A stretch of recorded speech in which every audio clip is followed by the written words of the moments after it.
welcome back to another episode of Stripped by Sia, your podcast for strippers, sex workers, and all the fancy naked people in between.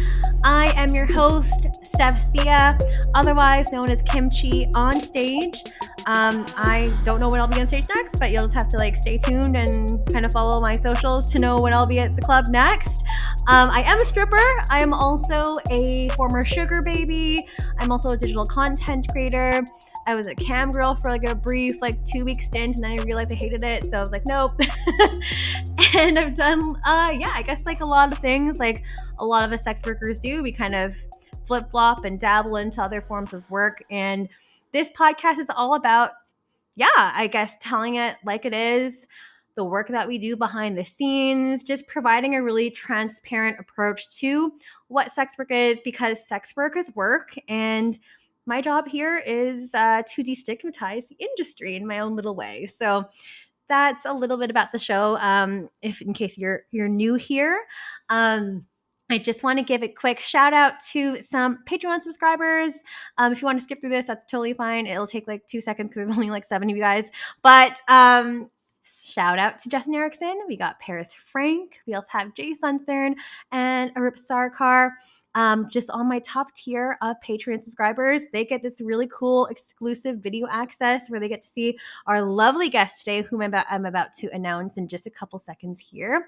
But there are 2 other tiers that you can go ahead and subscribe to with rates just as low as $4, so the price of a coffee or a price of some pasties or whatever you want to do with your $4. But yeah, all that money goes towards the show and helps support and helps me, I don't know, stay motivated, I guess. I mean, not like I'm really motivated by money, but I also am because I'm a sex worker. I love money. But that's not the point. But if you want to go ahead and check that out, you can. It's patreon.com/strippedbysia. So I am really stoked to talk to our guest today, who is also really, really busy. And I am so glad that we had some time to get her to sit and chat with me for this wonderful next little hour. And she goes by the name Alison Rey. Kind of might be a familiar name to a lot of you out there if you are interested in watching porn. She is a porn star. She is also a director, production assistant, model, dancer, all the things an adult. Alison Rey, are you there? I'm here. I'm just listing off all the many incredible things that you do because you're an amazingly talented individual. Welcome to the show. Thank you for having me. I'm excited to be here. Podcasts are always something that I'm always excited to do. And then I'm like, oh gosh, but I have to interact with a human. It'll be fine. Well, I'm glad you think they're fun because sometimes, and a lot of time people come on, they're like, oh my God, I'm so nervous. And then by the end of the show, they're like, oh my God, that was so much fun. Why is it over? So yeah, it's super fun to just actually get to connect with a human, because I feel like written interviews just don't have the same energy. You're not connecting with a human. You're not talking about your shared experiences and just kind of shooting the shit. So I really do like podcasts, especially kind of video ones, because when I've done them on the phone, you don't even know what the person on the other end looks like. So This is super fun for me. Well, we will definitely have fun. We will definitely be shooting the shit today. And I'm really, really thrilled to have you on to talk about everything you do with your journey in the adult industry, and just talking about a lot of the talk will be talking about your journey in porn, but also talking about your journey in directing and being on the other side of the lens, because we don't hear about that perspective very often. And I also think it's really, really important to include that, because that also is a big contributing factor to the adult industry and to our community as well. So I love to pick your brain all about that today. But before we dive right in, I know I was listing a whole bunch of things of your titles, all the amazing achievements that you have accomplished. Also, by the way, Alison has been nominated over and over again for a bunch of AVN awards, as well as XBiz, which are really, really big platforms. So, I mean, huge kudos to you. But Alison, I wanted to flip it back to you and ask you, who is Alison Rey in your own words and terms? Oh gosh, this is one of my least favorite questions of like, who are you? Tell me about yourself. Because I'm like, how do I compact an entire person into like, a few sentences? I am an activist. Never thought I would be an activist. I am an educator of sex positivity. I am indeed a content creator, adult performer. I recently started feature dancing, but beyond my work, I am just a person working a job just like anybody else. This just happens to be what I do. It's not who I am. And that is kind of my way of destigmatizing the industry. And I love that we're on like the same wavelength there Yeah. because I think it's really important that people understand that it is a job, first and foremost. And it's a job that I love, but it is a job and it is work. I am somebody who has spent many years building up their brand, and I go through ups and downs in my career just like anybody else. And I would love to say that I'm this like massively successful porn star, XBiz AVN winner person. But at the end of the day, my imposter syndrome is like off the charts. I'm like, I'm just the person. I'm like, well, you're out here doing it. But Yeah. it's Yeah. it's I feel like that kind of sort of wraps me up. Okay. Kind No, of. I hear that. I hear that. Like, and I love that too because like it's such a humanizing like the way that you were speaking about yourself. It's such a humanizing way to speak about yourself because yeah, at the end of the day, it's just another job, and that's like the whole reason I want to do this show is to show like, hey, this is just a profession that like, hey, I actually really like doing it. This is what I like to do. This is what I choose and consent to do. And it doesn't have to be this whole like taboo thing that's like super stigmatized. It's just a job like anything else. So I think that's super important for you to mention. And also, I'm curious about this whole imposter syndrome because a lot of the times as sex workers, myself included, I suffer from like myself and also like a lot of other sex workers I know, we suffer from imposter syndrome and not, I don't know, not feeling ever good enough or just like not fitting the bill or whatever. Like, what is that for you? Well, for me, I think that I often look at myself as not as successful as I could be or should be. And I don't think that that is exclusive to sex workers. I think a lot of people in our world, no matter what you do for a living, experience imposter syndrome on some level of feeling not good enough. I am guilty of it, of comparing myself to my fellow co-stars, if you will, and I see these girls that are just making massive amounts of money and they have hundreds of thousands of followers on Twitter. And, I'm like, oh, well, why can't I be that? And then I also look at the other side of it of like, well, there's all these sex workers who have, they're lucky if they make $100 a month on OnlyFans and I'm making thousands. And the way that I've been measuring my success is really like the root of the problem here because I I've been fluctuating a lot in the way that I've been looking at my career, which is kind of why I wanted to refocus back on performing because I was doing so many Mm, things uh, behind the scenes. And while I loved doing that, it's a different kind of burnout. right. And I realized that I was no longer doing something that I loved. I liked Mm, the work. I liked being around the people. I liked being a part of making something special because with our crew, that was really important to us, was creating a really quality product. And that was something that was really enjoyable.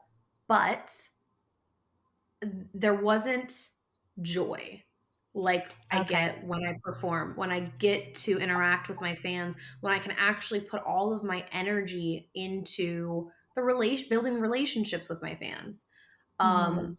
And so the imposter syndrome for me has been about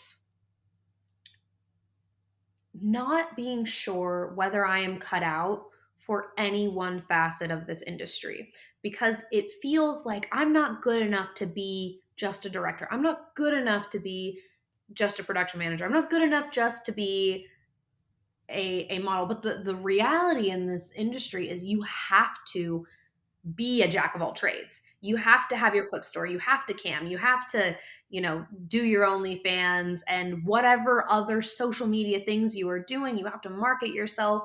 You have to give that emotional labor to your fans because that is what this job is.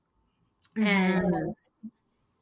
I've recently learned that I really do need to stop comparing myself to other people because that's when my imposter syndrome kicks in.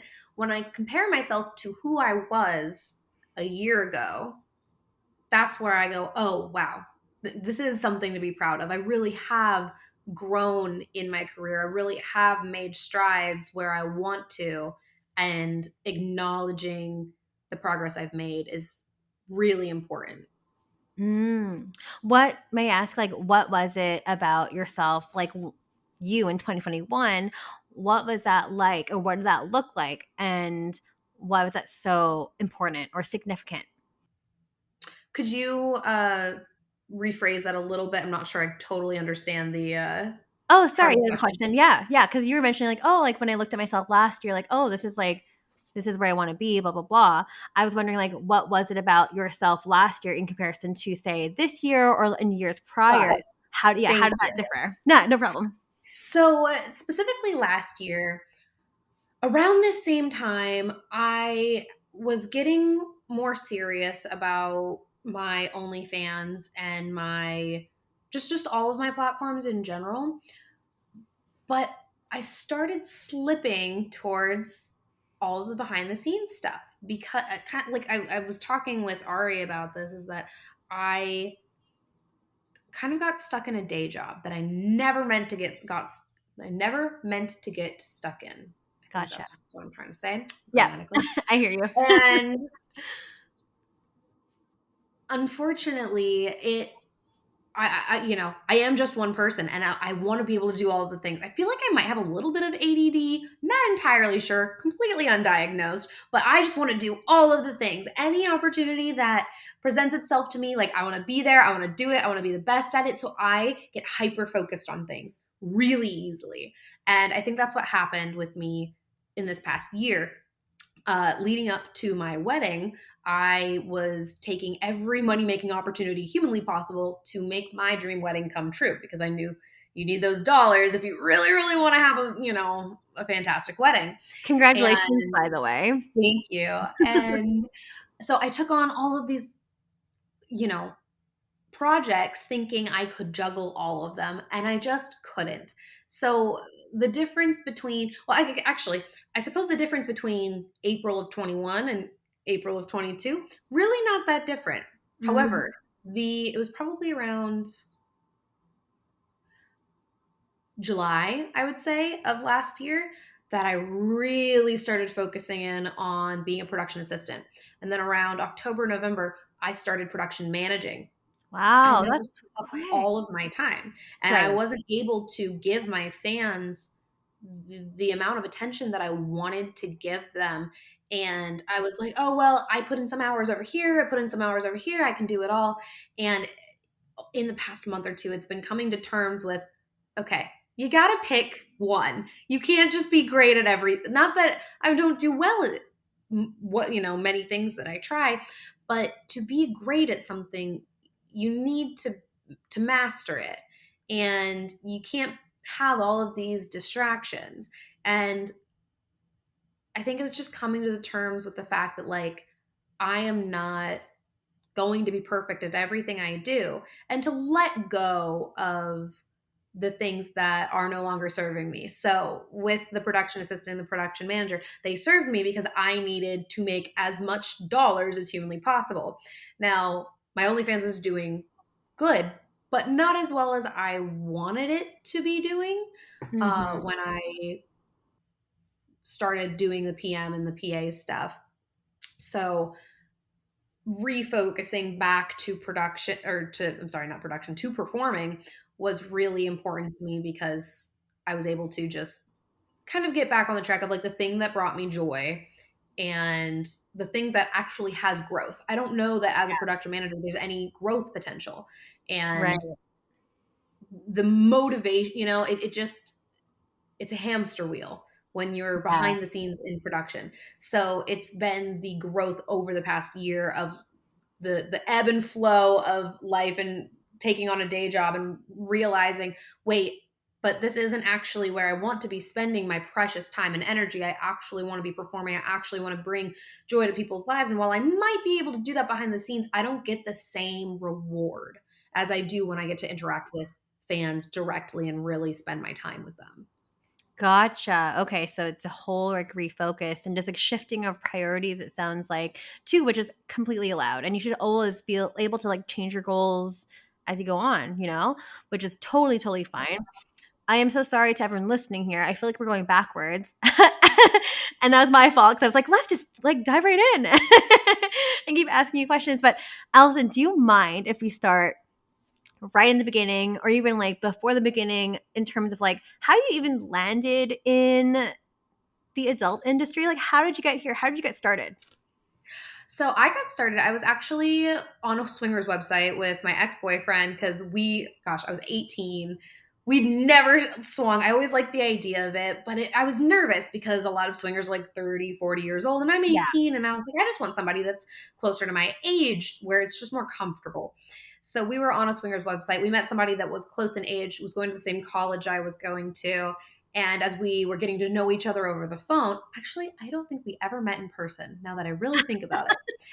Um, but we were getting to know each other over the phone, and the one of the first questions you ask each other is like, "What do you do for a living?" And she said, "Well, I'll tell you, but don't freak out." And I was like, "Do you deal drugs? Like, I don't care what you do, just tell me." And she's like, "Well, I do porn."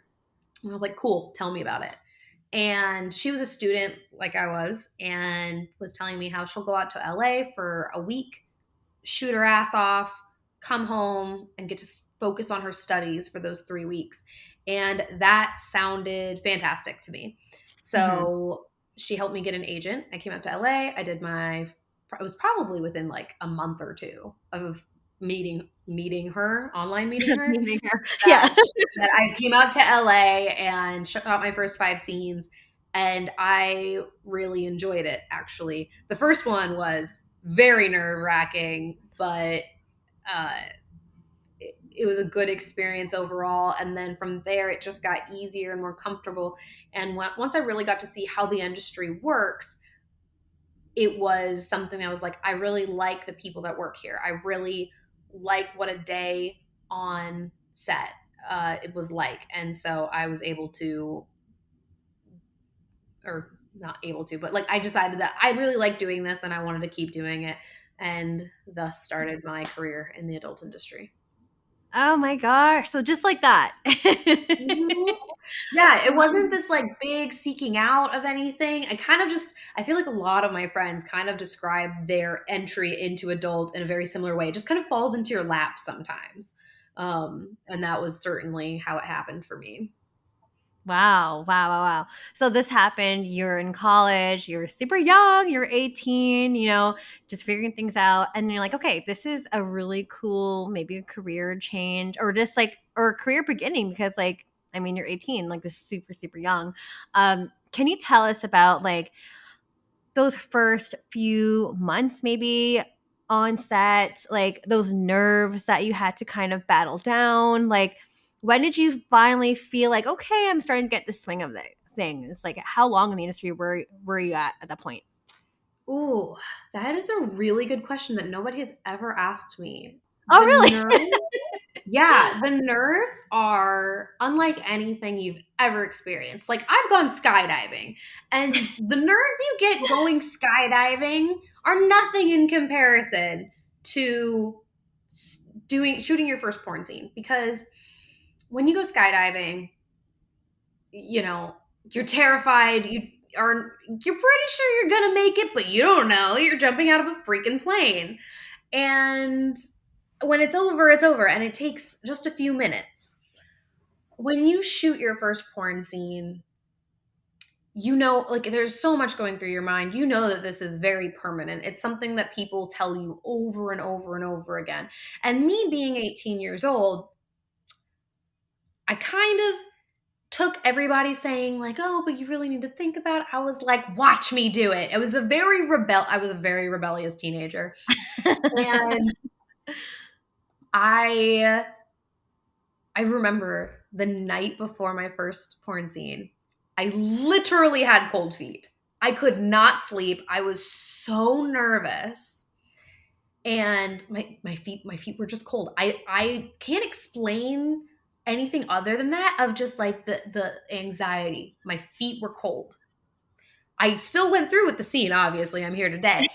But I never understood where the term like, oh, did you get cold feet come from? I'm like, oh, this must be what they're talking about when you have this many nerves about something. Literally. Yeah, yeah. Because you know it's going to change your life forever. You know you're never going to outlive it, if you will. But it was still something I wanted to do anyway. It was actually very much like skydiving in the sense that I didn't want to let the fear of doing something stop me from trying to do something that I wanted to do. Because even though I got in because she had,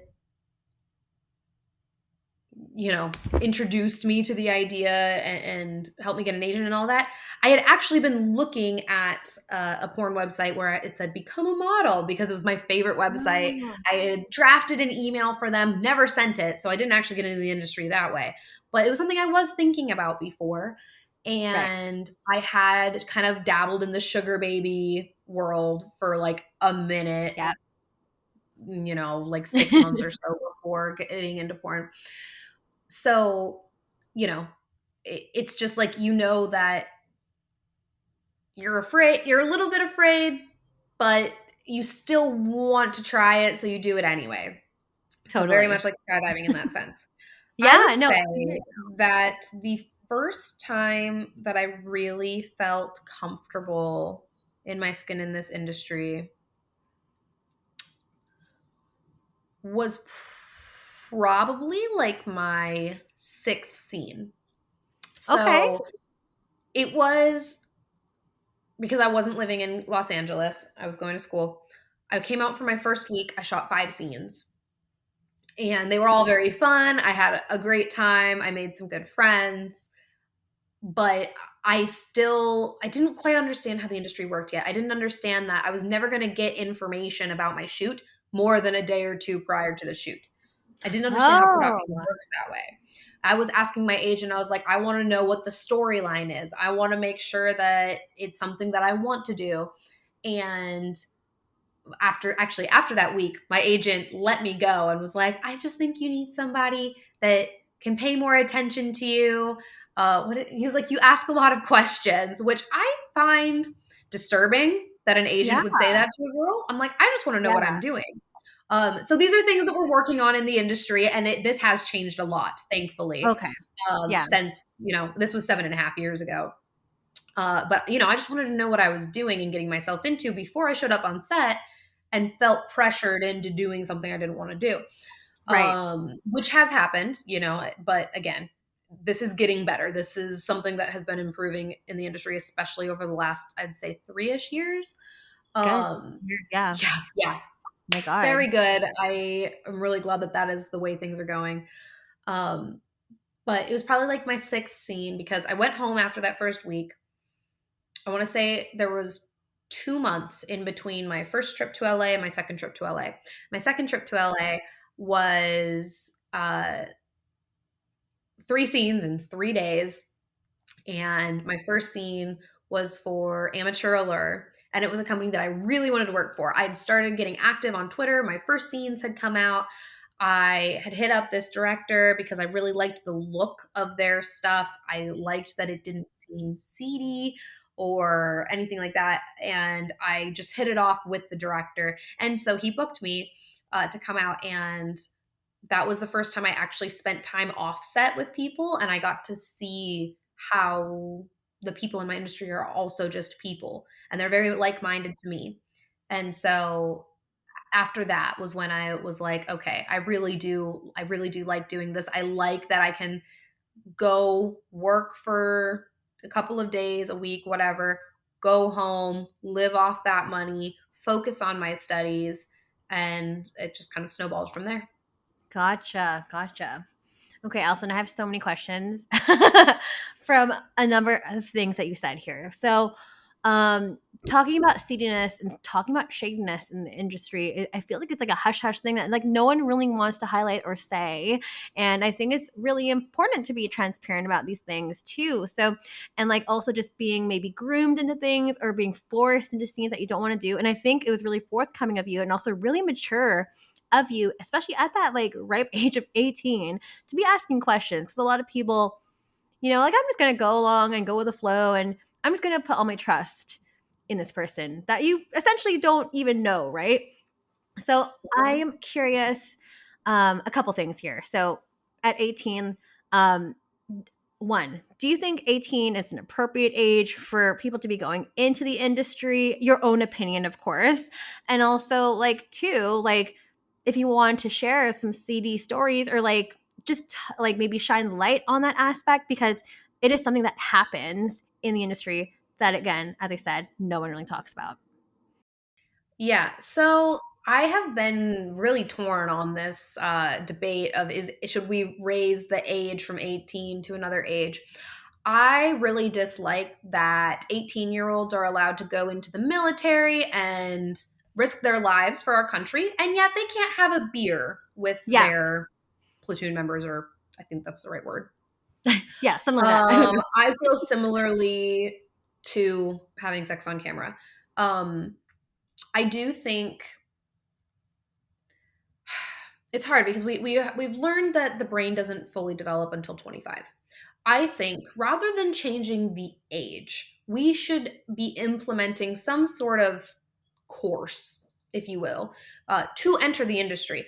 Anybody with a internet connection and a camera and a decent body, I shouldn't even say that because that depends. Like that, it's literally there's porn for every single body out Body there. type.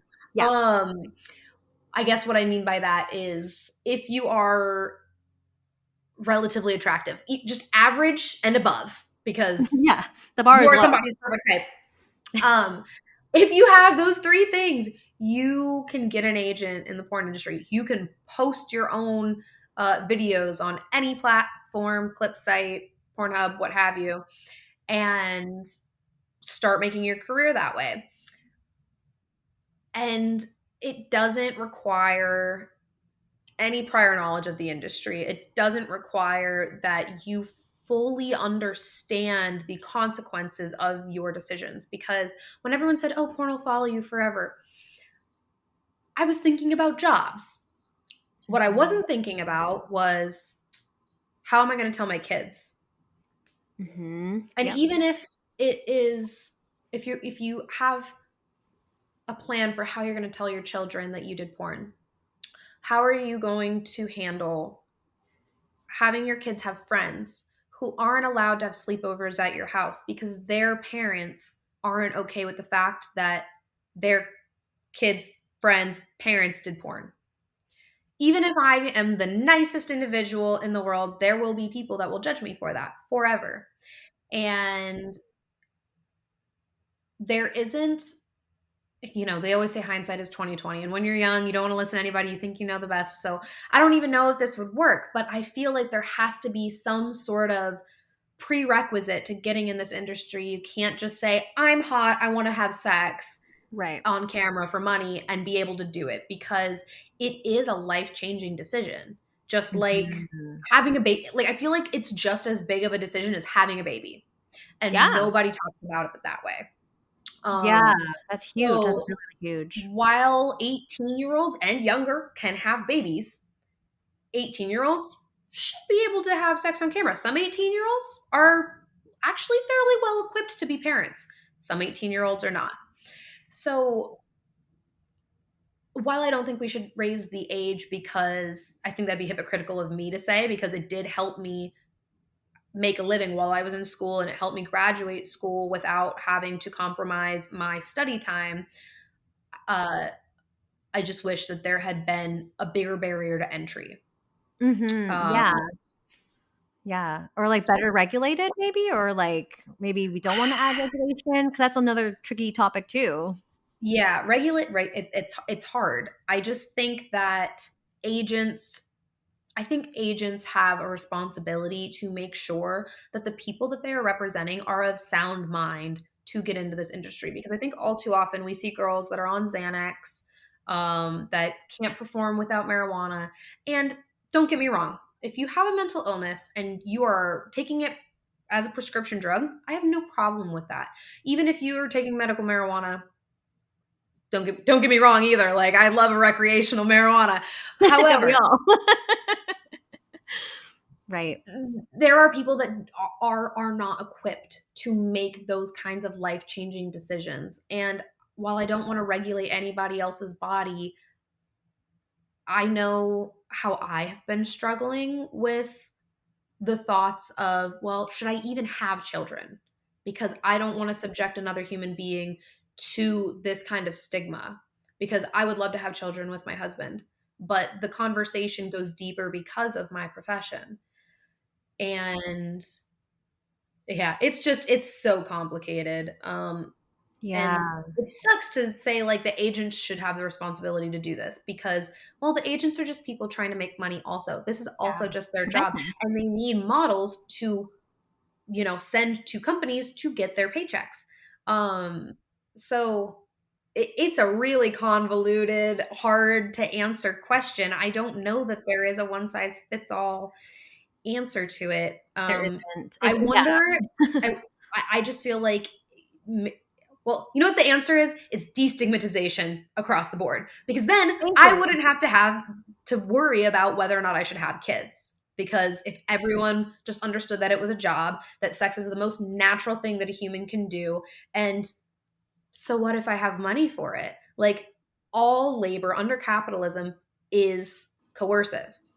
Mm-hmm. It doesn't matter Mm-hmm. if I clean toilets. It doesn't matter if I am doing emotional labor for people at a retail job. You would not do it if you weren't making a paycheck. So people devaluing sex work as lesser than because of the task involved and because we're making money from it, like they put moral weight on something that doesn't need to have any moral compass attached to it. Yeah, no, I hear you. Yeah, I mean that's a great answer too, because there is Yeah. no So simple. that's the answer, is destigmatization. So anybody that's listening to this podcast, thank you for doing the work and educating yourself. And I think the best way we can destigmatize this kind of work is to correct people who make shitty comments about it. I was Oh yeah. sitting in a hot tub with my fiance and his, this was back when my husband was my fiance. Uh, I was sitting in a hot tub with him and his girlfriends. He's known his entire life, and they were having a conversation. And by the way, they know exactly what I do, and they've always been very nice to me and very cool. But the conversation they were having turned into, oh, I would love to have an OnlyFans and make easy money selling my pictures, No. whatever. Yeah. Uh, And and what they said was, but guys don't want to marry those girls. I've heard this before. I'm sure we've And all I'm heard sitting there, I'm literally sitting across the hot tub, like, so I'm the engaged one that does this for work, and you're single, and the guys don't irony. want to marry those girls. Got it. Okay, makes sense. Doesn't make any sense, but okay, all right. Yeah, sure, whatever. And so Did you correct them? I didn't, No. because, well, that's the thing, right? That's it's hard. It's so hard to speak up for yourself and to speak up for a stigmatized group of people, because people don't want to be the target of ridicule if people don't agree with them. And that's why, you know, this movement of LGBTQIA allies, and, the allies of people of color that speak Yeah. up for all of these injustices in the world, why it's so important. And um, I think it's the only way that we can actually start to change minds, because people need to know that the people around them, they need to know what they believe, because I think actually more often than not people do agree with you, but Mm-hmm. everybody is afraid to speak up because they don't want to Oh, be alone. because Yeah. groupthink is so much stronger than, um, you know, a single person's opinion, and you don't want to be. Nobody wants to be ostracized. No, So, exactly. There's a so, lot and of that's weight why that it's we so important. carry. Exactly. And so, yeah. So no, I didn't correct them because I was so stunned that it even happened. It's Yeah. In especially front of you. hard. Exactly. And it's especially hard when it's literally about you. It's different if, like, I've heard people say things about, like, I have no problem speaking up for, let's say, people of color, or, gay relationships or whatever. I don't have that experience. So it's much easier for me to defend somebody because I don't have any personal stake in it. But for somebody to say something about sex Yeah. work and it feels very personal, it's really hard to speak up about, which is why it's Yes. so important to speak up for other people, because most people don't want to rock the boat. They are not well equipped to defend themselves. Um, and I think Yeah. the only way we can destigmatize stuff like sex work is to be transparent about our views on it. Yeah, 100%. We just got to normalize this kind of conversation, because it is just conversation, as we said earlier, too. Like, it's just work, right? So this conversation needs to come up more often, and people need to stand up for, for us. And I'm not just talking about like people within our community. We stand together always. Yeah. Most of the time. Not to say that we don't have problems within our industry. We do. But yeah, I think it's just important for people to say something and speak up. But gosh, yeah, I can really hear the passion in your voice about this, and I love it. I hear the fire in it. But I want to go back and kind of like shift gears in terms of like your behind the scenes work with production, with assisting, with directing. We were talking about yeah, your work, just flipping the switch, and you kind of went to see what it was like behind the scenes and working with agents, working with production companies and stuff. Like, are they mostly predominantly male? Like, are the directors mainly male? Because of course, like we know, porn is arguably for the male gaze. I'm curious to see what kind of representation there is behind the scenes, and if there are any like female or women led or even trans led directors, or trans led or women led like porn. What does that look like? Because I don't really hear about it ever. I would dare say these days sets are somewhere between a third and a half women. Oh. Yeah. In terms of directors, can't say the same for camera people. Um, but it is becoming so much more normal for women to be directing porn, Awesome. especially with the onset of companies allowing supporting Hmm. female performers turned directors, particularly adult time. Adult time has been so wonderful, and they have really made big strides in being the change they want to see in the adult industry. They have several female directors, several female production managers, such as myself. Yes. They really encourage performers to direct. They have their entire model time series. They not only like are they um, pro equality for women, they also tackle really big subjects with their transgressive films. So they will. One script stood out to me in particular where the premise was that there was a married man and he got a hall pass from his wife only with trans women because she Oh. wasn't afraid of him leaving her for a trans woman. And so when he brought this up to the character in the scene, she talks about how problematic it is, because why would his wife assume that he couldn't leave her for a trans woman, because trans women are women like anybody else. And so they'll tackle these like really complex and just really deep subjects Yeah. within their scenes. And I think it's so cool for a company to be doing this. And they're doing this across the board with trans scenes, bi scenes, gay scenes, I love it. for things for people of color. Like they're awesome to work with. I absolutely love working with them. And but to get back to the women led thing, they've been very supportive that way. I can really only speak from my personal experience on set, but it's it's been like on the sets that I've worked on, it's like 50% women. That's I amazing. work for Mind Control Theater, so I'm the AD for them, and their production assistant and makeup artist, of course, are female. And then they have a camera guy, a director, and a lighting guy, and they are all male. So it's a 50-50 um, 50-50 makeup for men and women on set. And what I absolutely love about that is not what it was like 7.5 years ago when I got into this industry. We have Right. seen a massive change. I think, especially with the Me Too movement, I was just I gonna think say, companies are so much more open to having female directors because companies don't want the bad PR for when seedy things happen on set, because they do. yes, Um, yes. and yeah, not that women can't do inappropriate things on set, but um, I do feel like it is less prevalent now with the rise of more female directors. That is awesome. And again, like the shock in my face that you can see. And for those who at home, you'll probably be like, oh my God, your jaw is dropped. But that was surprising to me. That's like so progressive and so like so good to hear because I just did not expect that at all. Those kind of stats. I mean, specifically with your own experience, your firsthand experience.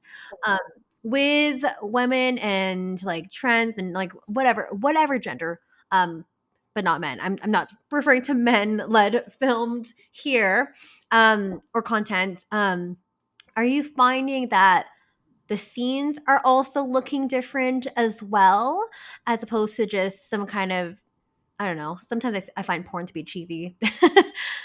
Like So here's what I've always said about cheesy porn is, and you might not even know this, that in order for porn to be legal and not to be considered, I mean, like, okay, I shouldn't say legal, but in order to protect yourself from obscenity laws, mhm. which basically, for anybody who is listening that doesn't know, it's production that doesn't appeal solely to the prurient interest, which basically means like it's not just to titillate, to arouse, to turn on somebody. Mhm.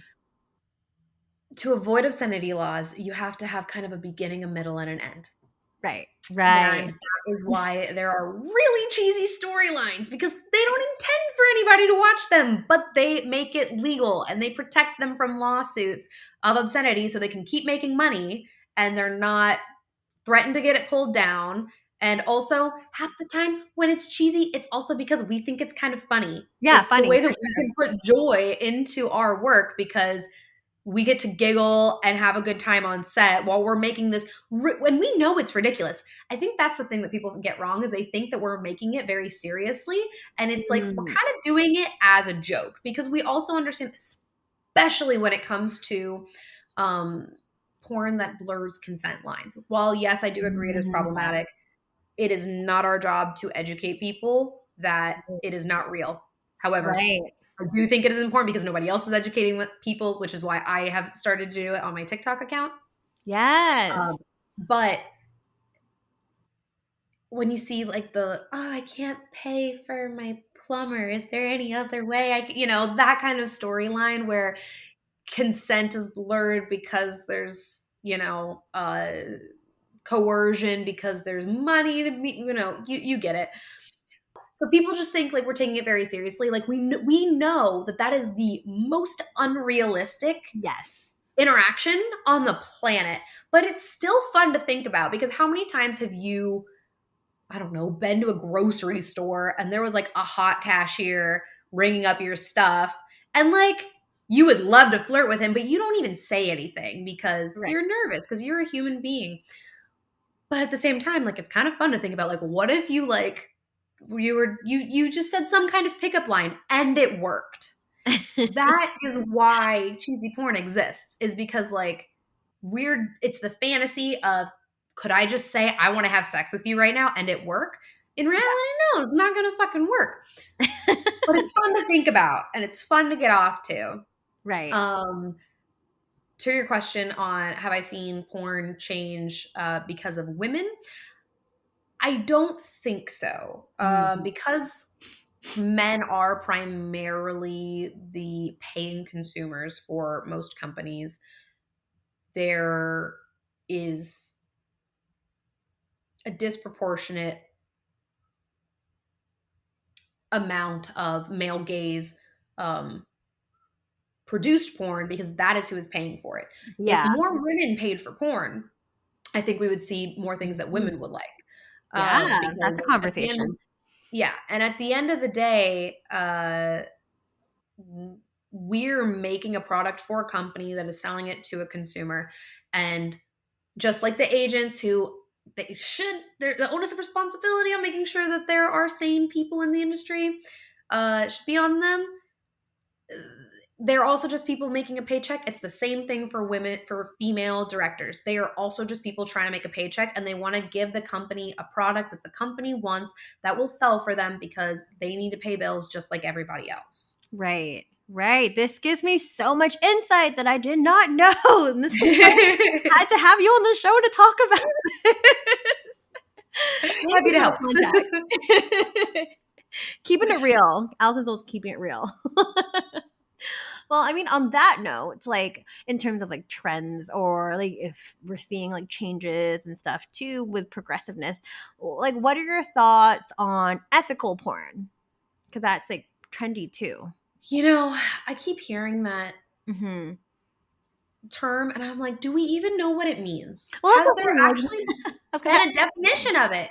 Because I feel like what people consider to be ethical porn is also like porn for women, which is what exactly? Because I don't know that what I am normally producing is unethical. What is unethical is the fact that we don't teach our kids that are 11 years old starting to watch porn, starting to masturbate, because I'm sorry, they're doing it. They're hitting puberty. That's just what happens. And anybody that wants to pretend that people under 18 don't have sexual urges are absolutely delusional. And we should be talking about it. And people are like, well, I don't want teachers teaching my kids about whatever. Like, I want to be the one to do it. Then do it. Nobody's stopping you. But if you're not doing it, and these kids are seeing porn and they think that that is what sex is like, and they think that it's not a fantasy and that Mhm. it's actually reality, like that is what is unethical. Right.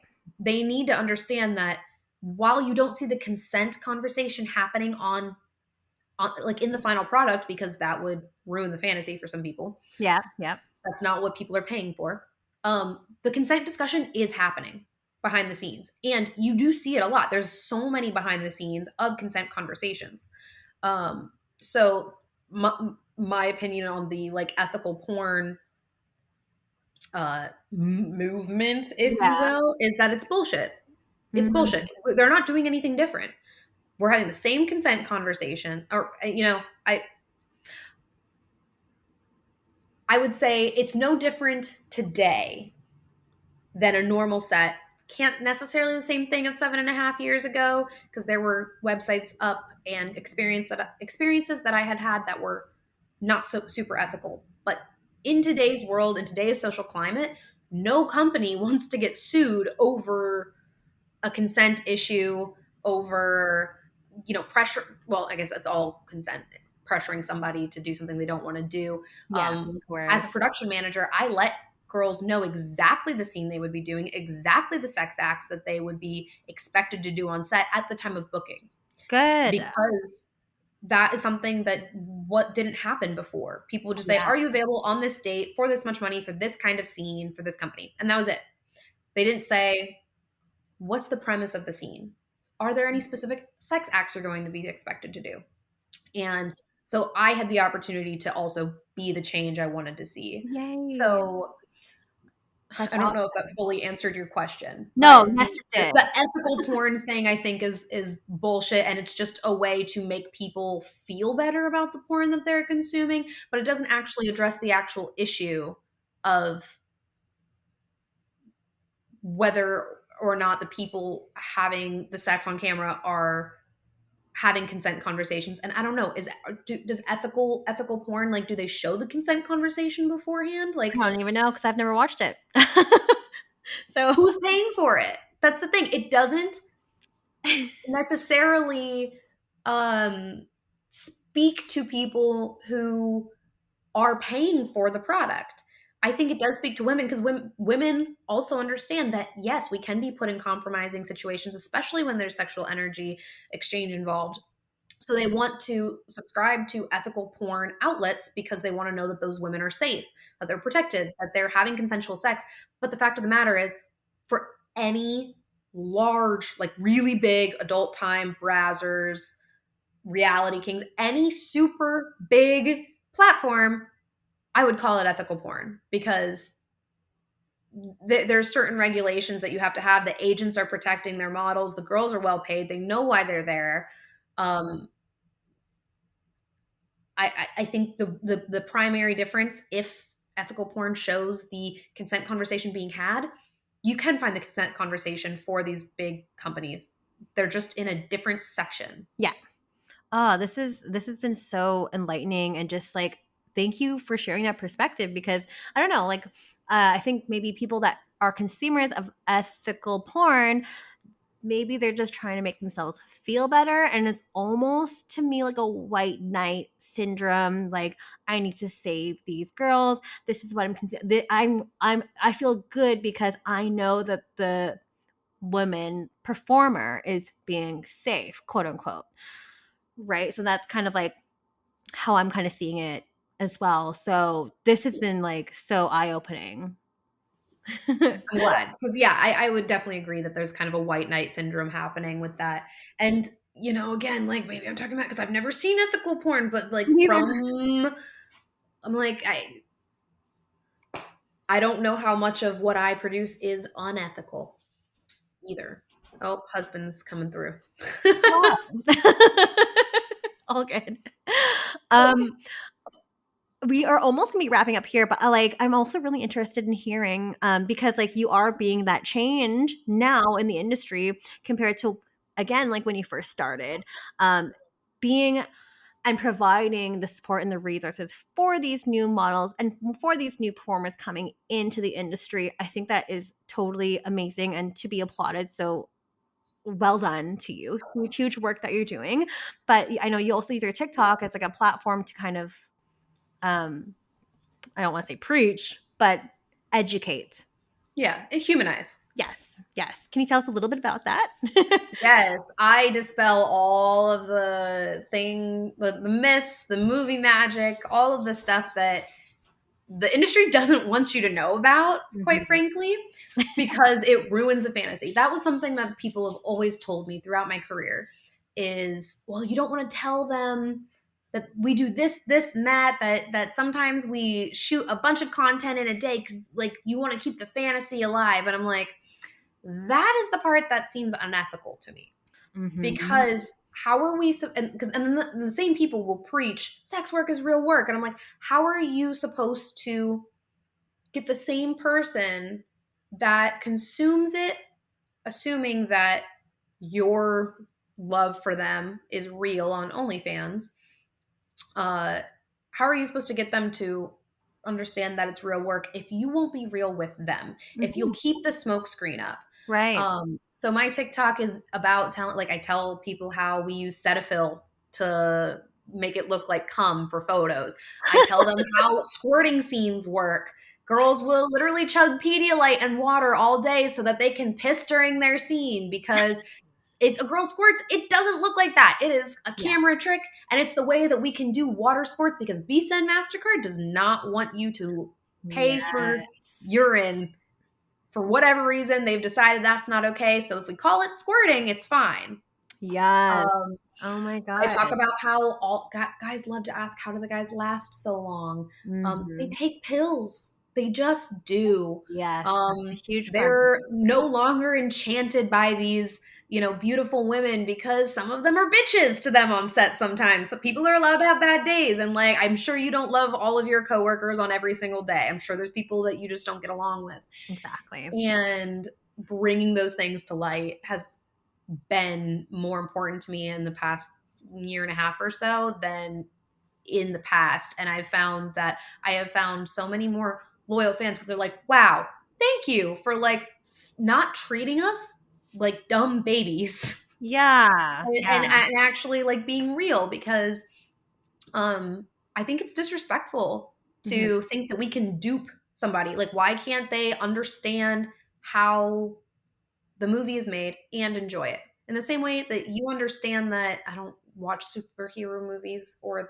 like whatever actors are superheroes.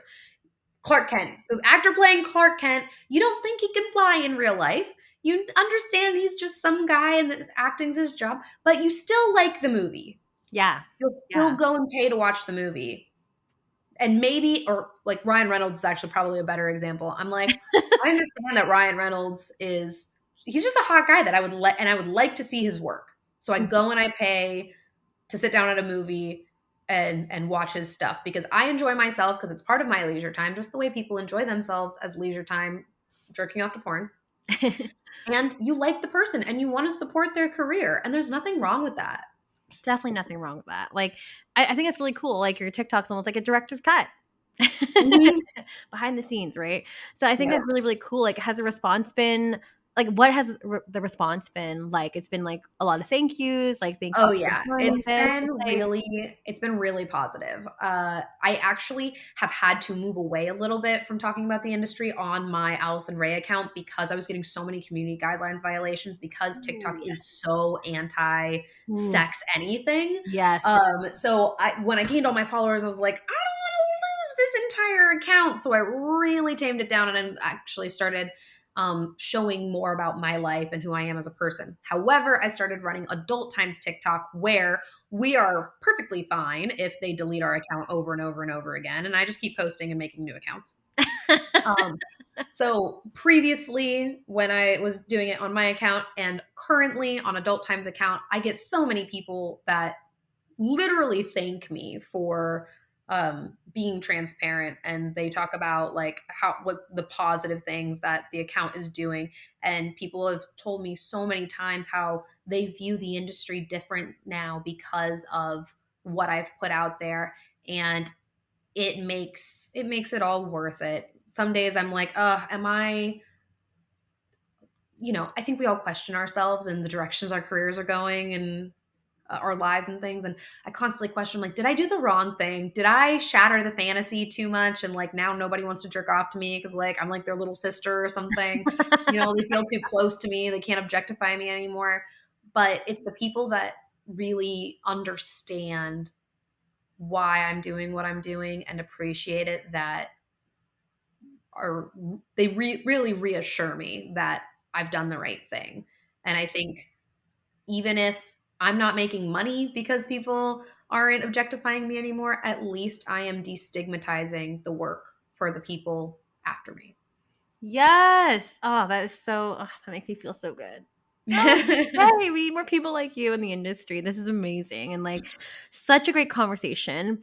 I know we have just a couple minutes left here. There are a couple questions that came in from the fans. Sure. If we can quickly go into that because I value Yes, your I'll keep them time. short. Sorry, I do ramble. No, not at all. I've just been loving your answers and I've just like been like digging even deeper. So I hope you didn't mind. But we're gonna go a little bit over time here. But question one is, what are your favorite scenes to shoot? I really enjoy features. I love having something that, like, again, we were talking about how scenes can be cheesy. I love, an overarching movie plot that ties all of the characters together, that requires more care and attention than a snappy gonzo scene. I've never really shot gonzo scenes. I've always been like a feature girl, just acting based stuff. And I just think they're fun because people care about them more. I really appreciate the detail that gets put into them. I've always been a detail oriented person. And so I prefer feature based scenes. And I actually just shot a feature for Girls Way. It's Ooh. called Women's World. And since this will be only available, I feel like I probably won't get in trouble for talking about it. The premise is that a few different characters have made a wish that being lesbian was more accepted, that her stepson would start behaving differently or better or whatever, and then magically, and all of these wishes kind of happen at the same time. Okay. And so magically overnight, all of the men in the world turn into women. We follow all of these characters through the day before and the day of everybody turning into women. And it's pretty funny, and it was a really unique storyline to get to work on. Mhm. So I believe they are estimating that to come out. Well, I know that they were delayed in production, so I think they were aiming for July. It might be more like late Ooh, August, September now. So it'll be a awesome. little while before it comes out, but it was so fun to work on. The concept was just like so sci-fi and just Yeah. fun. And it was really, really cool to work on something so unique Yeah. Yeah, and for not sure. I've never heard cheesy. of that before. Yeah. Yeah. Well, it sounds like a blast. So everyone will have to stay tuned on that for sure whenever it comes out this summer. We have one more question here, which is kind of like a two-part question, but do you think the porn industry is threatened with the onslaught of fan subscription sites, or is it a sustainable market? Oh, that is a complicated question. Yeah, Um, it is a complicated question. It's a common one. I think there are two different client bases for it. Yes, Um, totally. Especially, I noticed that a lot of like big companies, subscription based sites are patroned by uh, older individuals that really grew up with like DVDs and Playboy magazines, etc. So they really love the like big production, Yes, polished look stuff. 100%. Yeah. Especially, and that's the other thing. I do think that there is like, a like smaller group of uh, young millennials, Gen Z, who do like the polished look, kind of get, like the, I guess, Barbie doll look, if you Yeah. will, like the Yeah, yeah. traditional porn star. Right, Though, like there's a reason Vixen got really, really big. Because it was like supermodels, but porn. right. People love that really, really polished look.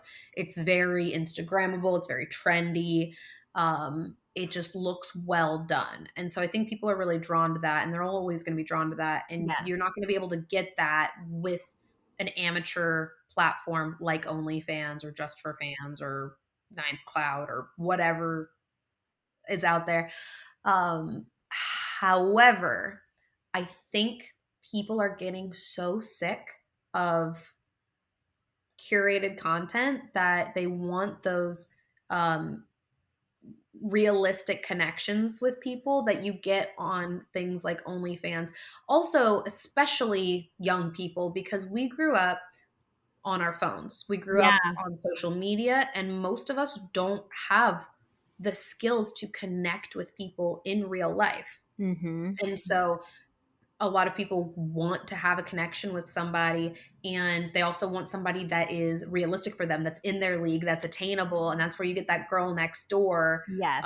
where I don't have like a supermodel's body, but I do have some dedicated fans who really do connect with me, and genuinely enjoy my body exactly as it is, because it's more real, and they're looking for that deeper connection that you don't get with a movie star. And so I think I think it's just two different markets. So I don't think the industry is threatened by it. I just think it's a different consumer base. Oh, absolutely.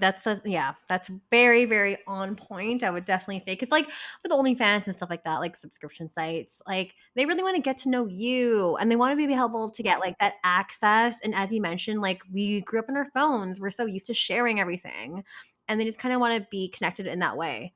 But as you mentioned, there's always going to be the consumer that is going to want that like full production kind of shot and that kind of experience because it's different.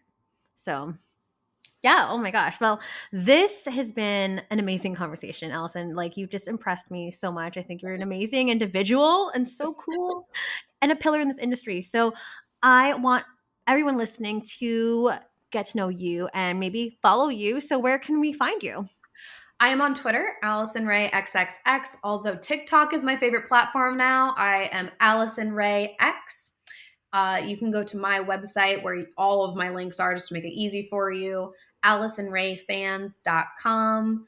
And if you want to hop right over to my OnlyFans, you don't even want to go through my website, it's Alison Rey XO. There's so many different TikTok wouldn't let me have 3 X's. I had to change my OnlyFans at one point when I was like revamping it. That's why there's so many different usernames. And I apologize, but make it easy. You can find them all on AlisonReyFans.com. Perfect. And all of those links are in the show notes below. If you haven't clicked already, are you freaking crazy? Go ahead, click, give her a follow. She would love that. And if you want to say hi, that's like, those are the places to reach her. So everyone else listening at home, it's Stripped by Sia on all podcast platforms. If you're on Spotify, I would love if you rated it 5 stars. If you love the show, if you are listening on Apple Podcasts, maybe write me a nice little review. I would absolutely appreciate that. It helps with discoverability. It helps people find the show. And a lot of people need to find the show because like this shit needs to be said. And also, again, normalizing the conversation about our industry. So if you want to reach out to me directly, it's Stripped by Sia on Twitter, on Instagram. And if you want to help the show, again, it's patreon.com/strippedbysia. And that is it for this week's episode. Catch you all in for another episode next Sunday. Thanks, Alison. Thank you.